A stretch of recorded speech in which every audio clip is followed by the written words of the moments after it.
The greatest salesman in history, Joe Girard, was to salesmanship what Muhammad Ali was to boxing, I told you all that I was the greatest of all time. what Michael Jordan was to basketball, and what Diego Maradona was to football. Simply the greatest of all time. A man who holds the world record of selling most cars in the world. An accomplishment which is absolutely legendary.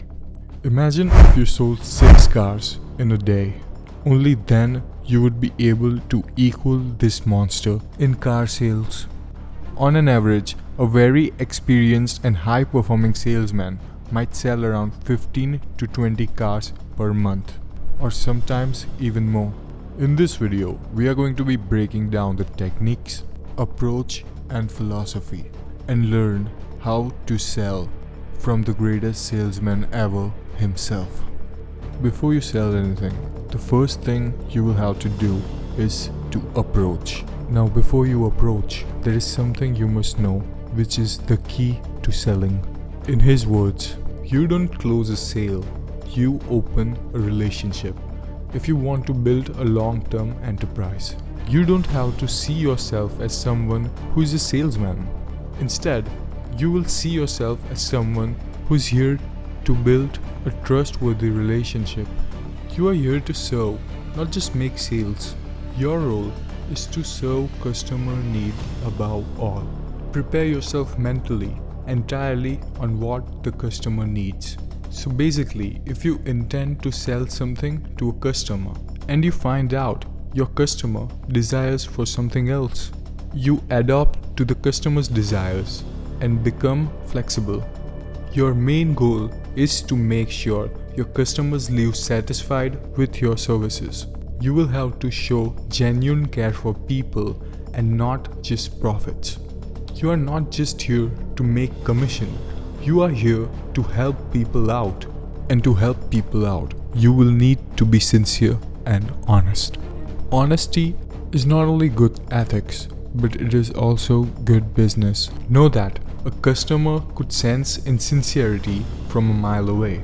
Even before approaching someone, prepare yourself to be fully honest and authentic. You don't want to oversell or make any promises that you cannot deliver. And instead of a typical sales pitch, you are here to have a friendly, down-to-earth conversation. The first impression that you make is very crucial.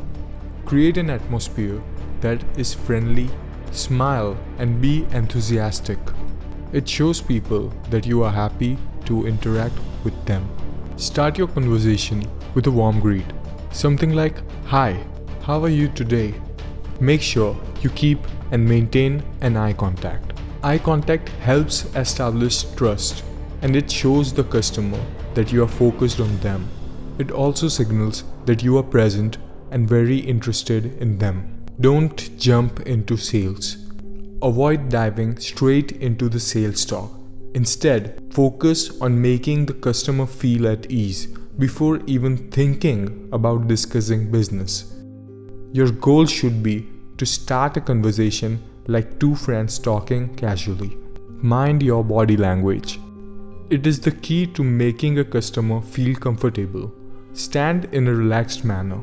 Avoid crossing your arms and face the customer fully, showing that you are attentive and approachable. Next step is called breaking the ice.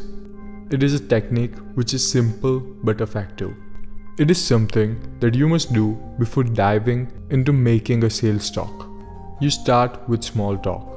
Before diving into business, it is very important to create a human connections.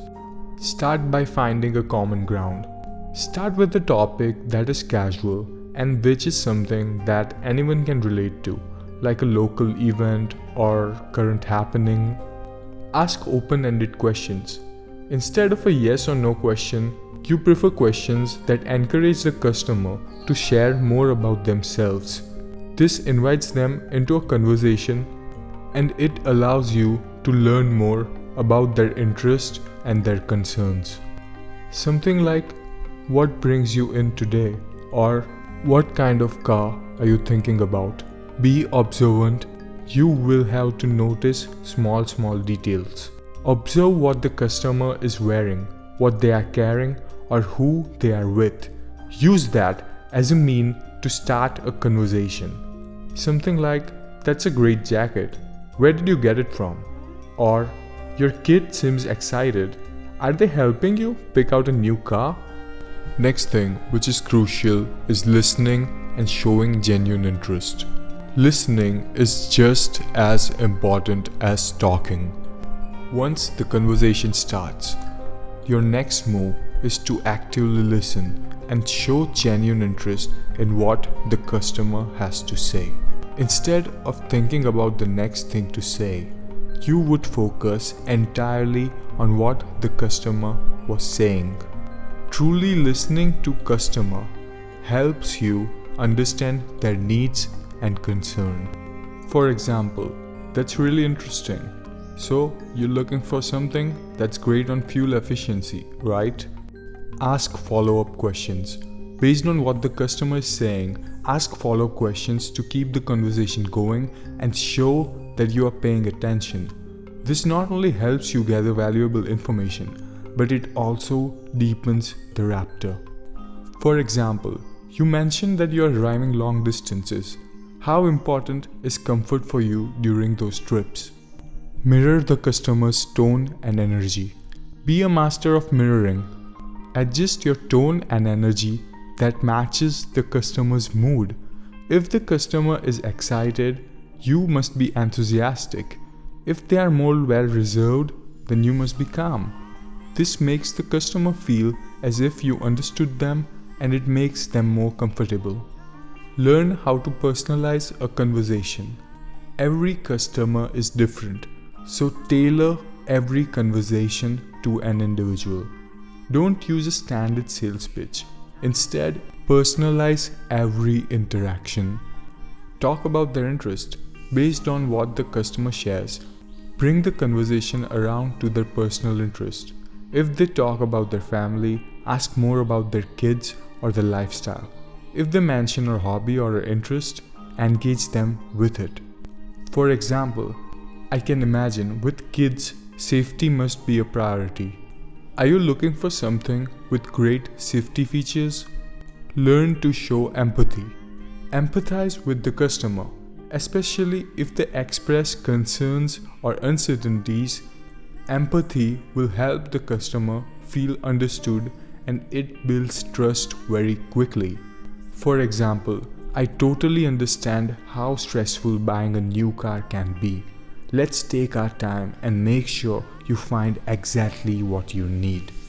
Always keep the conversation light and positive.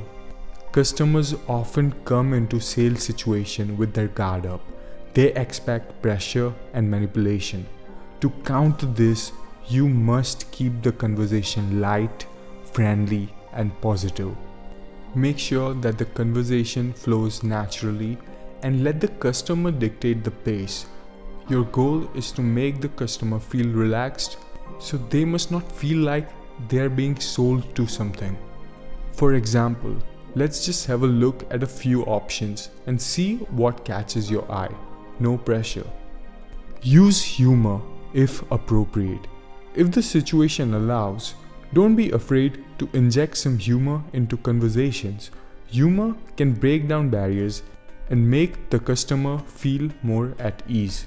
For example, "Now, I'm not saying this car will make you the coolest person in town, but it might help." Next step is transitioning to business smoothly. Once the customer feels comfortable and the rapport is established, you would smoothly transition into discussing their needs and the potential sales. However, make sure that this transition feels natural and it must not catch the customer off guard. Use information from the conversation to smoothly guide the talk towards business. Gently stir the conversation by relating the customer's interest to the product. For example, "You mentioned you're interested in long trips with family. I think I have a car that's perfect for that. Want to take a look?" Always guide and don't push. When moving into sales portion, your approach must always be to guide the customer, not push them. Don't pressure them into making decisions, but help them feel in charge and in control. For example, let's take our time and find something that fits your needs. No need to rush. Position yourself as a consultant and not as a salesperson. Be a problem solver instead of a traditional salesperson. Your goal is to help customer find the best solution for their unique situation, even if that means not making a sale at that moment. This mindset makes you a trusted advisor to your customer rather than someone simply looking to close a deal. In the process of finding the best solution for your customer, if a customer is hesitant about buying a particular car due to budget constraints, you would not push them to stretch their finance. Instead, you would offer alternate options or discuss financial plans. Suggest a different model that better fits their budget. This approach makes customer feels more supported and valued rather than pressured. Know that selling is about solving problems. So, make it a priority to identify a customer's pain point and ask the right questions. Listen for clues about what the customer is struggling with or what issues they're trying to solve. Sometimes, customers don't fully understand what they need, or they cannot simply put in words or articulate what they're looking for. Your skill in asking probing questions which allow them to uncover what they might need or what they might want to express is a skill which is very important. For example, a customer might not mention that they're concerned about the maintenance cost of a car until you ask them, how important is a long-term cost efficiency for you? Once you identify the customer's problems, then your job is to present with your product, which is a solution, rather than simply a commodity to be sold. This shift makes the customer feel like they are making an informed decision rather than just being sold to.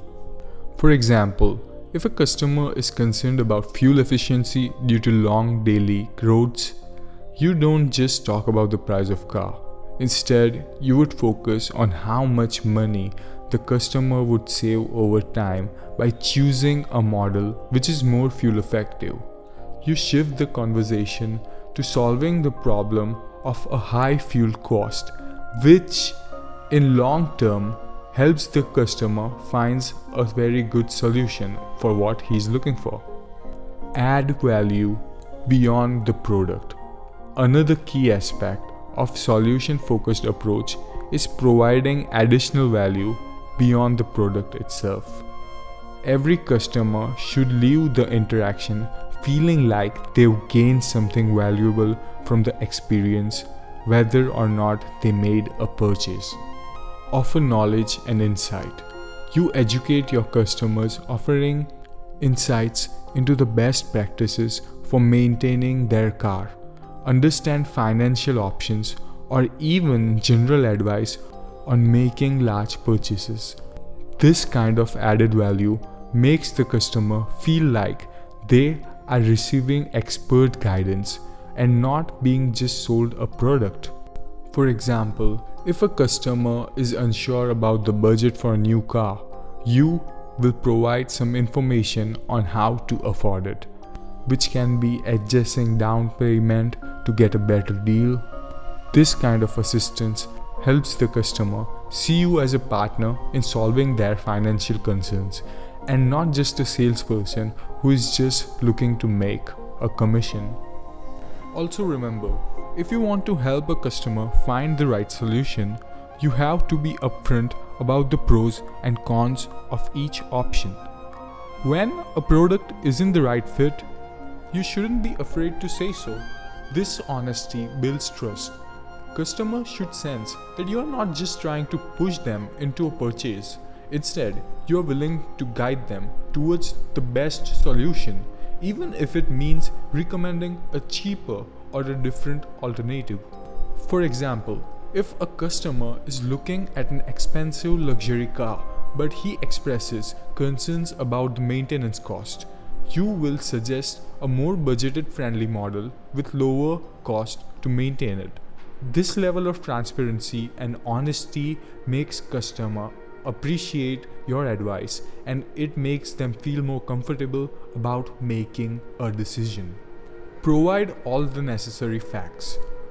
Part of being a problem solver means that you have all the information they need to make a very good decision. You don't want to hide details about financing or something like long-term cost. Everything must be laid down to the customer so they feel that they are making the best choice. Also know one thing, that knowing everything about the product you sell is one of the core principles of being successful at selling. Expertise about the product builds confidence not only for you as a salesperson but also for the customer. By being a product expert, you could not only answer any question your customers have, but you can also anticipate their concerns effectively, guiding them into the right choice and build trust in that person. Once you completely understand every feature, benefit, and drawback of the product you are selling, you would study every model available and learn more about its specification, features, maintenance, its performance in different conditions, etc. This will allow you to have an in-depth conversation with the customer, no matter what aspect of the product you are talking about. By going beyond about knowing of the product, you might even answer the questions of the customer that they don't even know they have, and also make sure to study the competition. Beyond just knowing your product, you must also familiarize yourself with the competitor's product. This means you can confidently explain why a customer should choose your product over the competition. Knowing about the competition always allows you to address any comparison or objection a customer has. Provide a strong comparison to sell your product if you have to, while showcasing your knowledge. Also know that customers are more likely to buy from someone who is confident and knowledgeable. When a salesperson can speak with authority about the product, the customer feels reassured that they are making a right decision. Your deep product knowledge will make you confident in every interaction, and this confidence is contagious. Customers will trust you because they can tell that you know what you're talking about.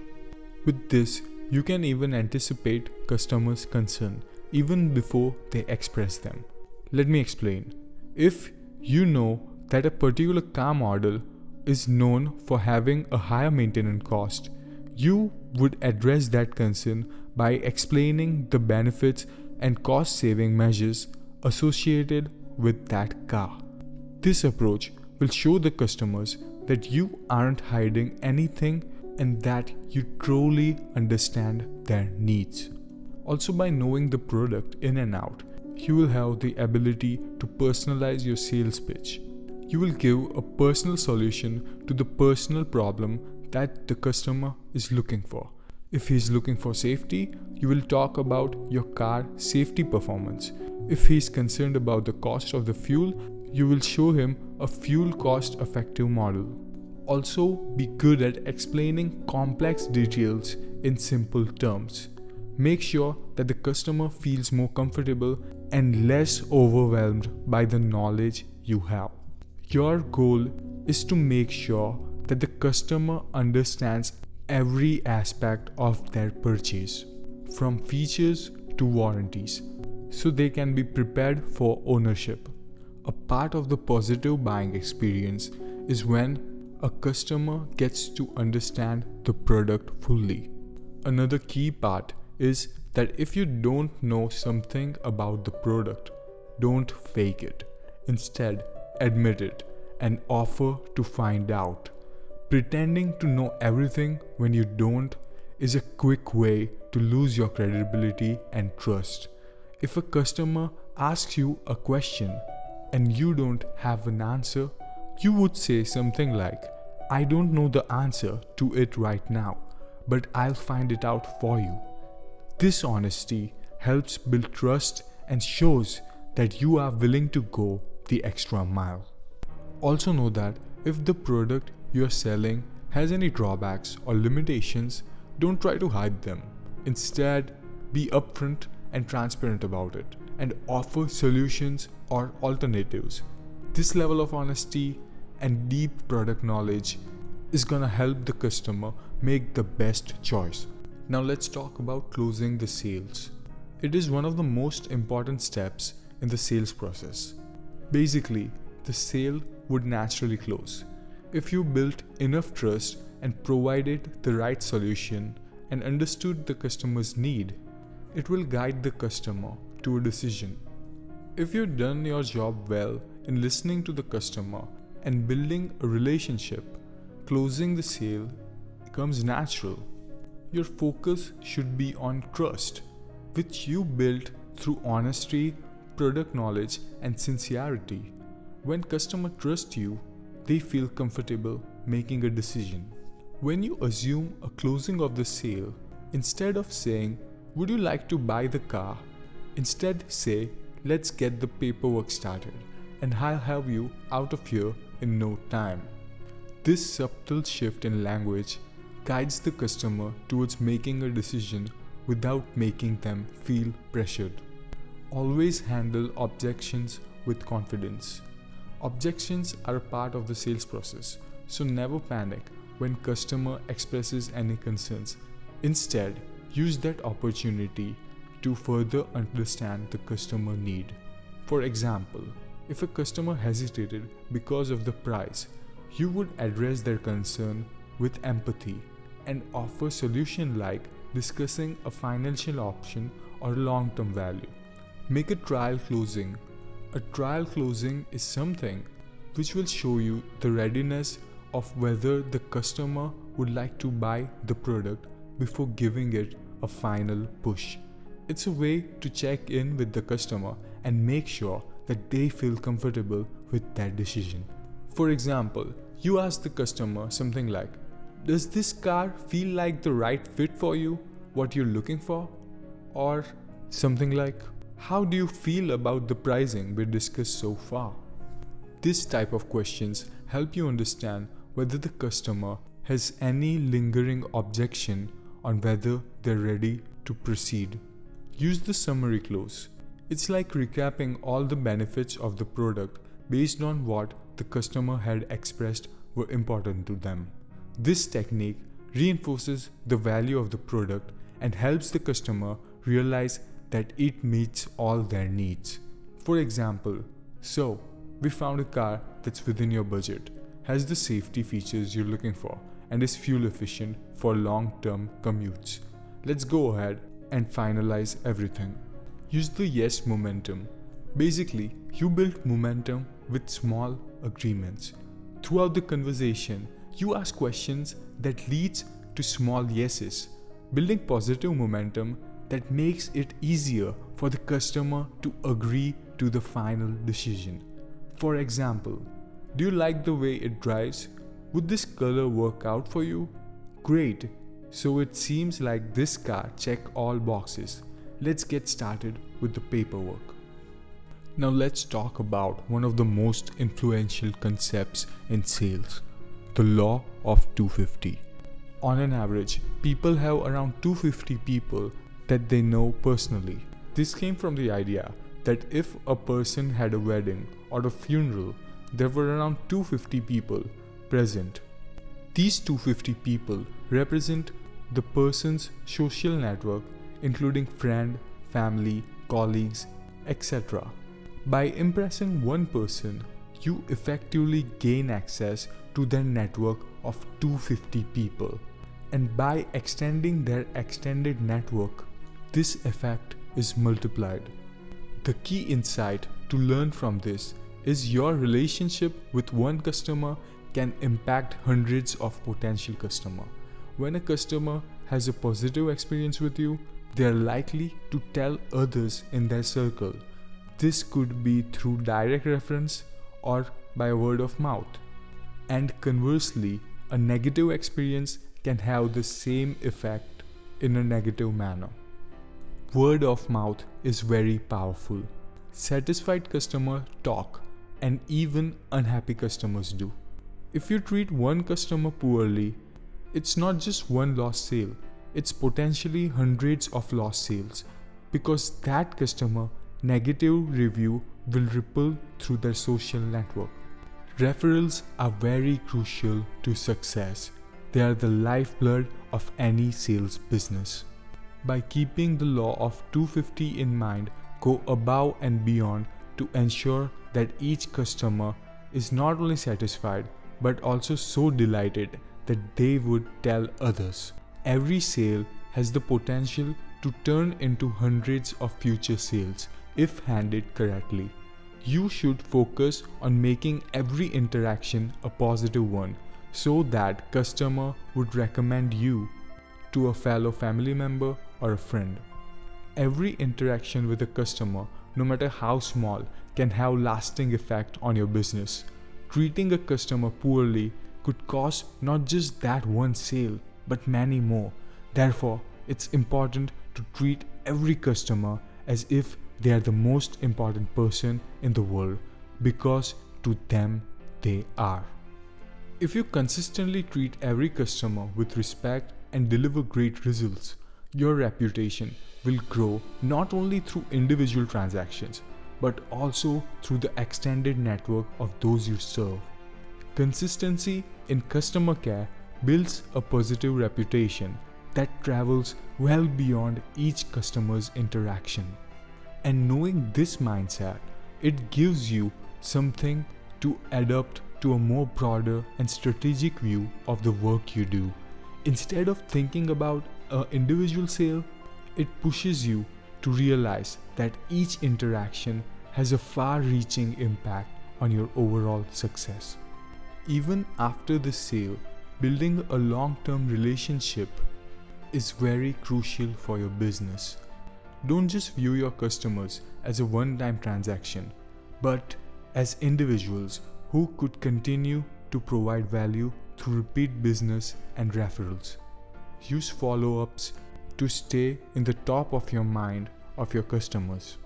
Even if the customers aren't looking to buy anything again immediately, the consistency and contact ensures that when they or someone in their network were ready to buy, they would think of you first.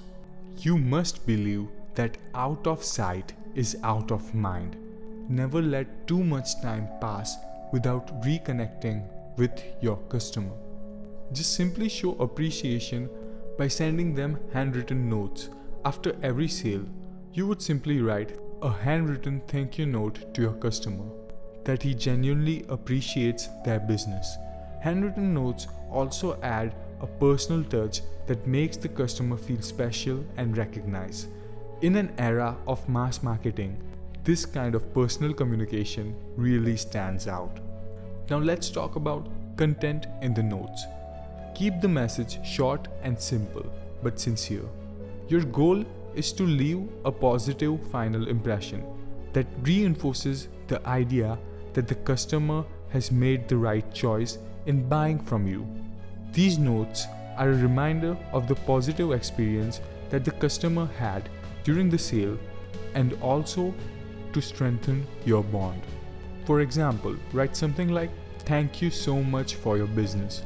It was a pleasure working with you, and I hope you're enjoying your new car.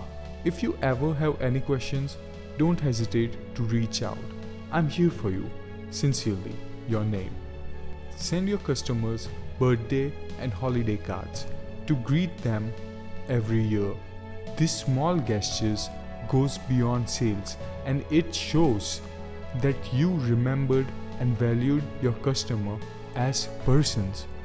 This consistent communication is an easy way to stay connected with customers on a personal level. Do this even if they aren't currently in the market to buy your new product. Remember the law of 250. And you shouldn't just do this occasionally. You should do it for every customer and every year. This level of dedication and consistency is the reason what makes you stand out from other salespeople. Customers will remember you and stay in touch with you, and it shows them that you care about them. Be consistent with regular check-ins. It can be calls or letters. After the sale, ask follow-up questions if everything is going well with their purchase. You can call or send a letter or ask your customer if their product is running smoothly or if they were satisfied or not. This kind of approach builds trust and loyalty. You should also follow up your customers by calling them, not to sell something else. They're simply calls to show your customers that you are still for them. This approach builds long-term relationship because customers knows that you aren't just interested in selling to them, but also in ensuring their satisfaction. You can use something like, "Hi, it's Joe. I just wanted to give you a quick call to see how things are going on with your car. Is everything running smoothly? If you have any questions or need anything, don't hesitate to reach out." You can also use these follow-ups as a gentle way to ask for referrals. Once you ensure that the customer is happy with their purchase, you can mention that if they knew anyone looking for a car, if they knew you would be happy to assist them. Do it in a non-pushy and a natural way, so customers don't feel pressured. Instead, they will be more willing to help because you and them already have a trusting relationship. And when customers do refer you, make sure to send them a thank you personally. This helps to reinforce a positive relationship and increase the likelihood that they would refer others in future. Why does this method of follow-up work so well? Well, it is because it is sincere and personalized. You aren't just sending any generic message to your customers. Instead, you are tailoring each one on a very personalized level that makes the customer feels respected and valued. And it is not just follow-up to sell something more. It is genuine customer care. You are genuinely interested in the well-being of your customer. You show care by checking in to see how they are doing and are making sure they were satisfied with their purchase. This customer comes first approach is what is gonna make you stand out from any other salesman. These methods have many benefits. First, you get repeated business. Many of your customers will become repeated buyers because of your exceptional follow-up. They are ready to make their next purchase. They don't have to think twice about where to go. They're just going to come back to you. They know that they are going to get same great service that they received before. It builds you a great reputation. Your reputation as someone who is trustworthy and reliable. Customer appreciates your level of care and recommend you to any other person they know. Not because of the product you sold to them, but because how you treated them. Even after you sold your product, your follow-up is also one of the major things that sets you apart from your competition. Keep this in mind that the follow-up aren't there to make another sale right away, but it is to build a relationship. If you show genuine care and consistently stay in touch, the business would come naturally. You might not get another instant sell, but on cultivating a long-term relationship, it would lead to more business over time. It's also about creating customers for life, not just one-time buyers. You want your customers to think of you whenever they need a product related to you. And you also want to be known among their network. So this is why follow-up and staying in touch with customers even after selling to them is very important. It's really like you built a relationship and not close a sale.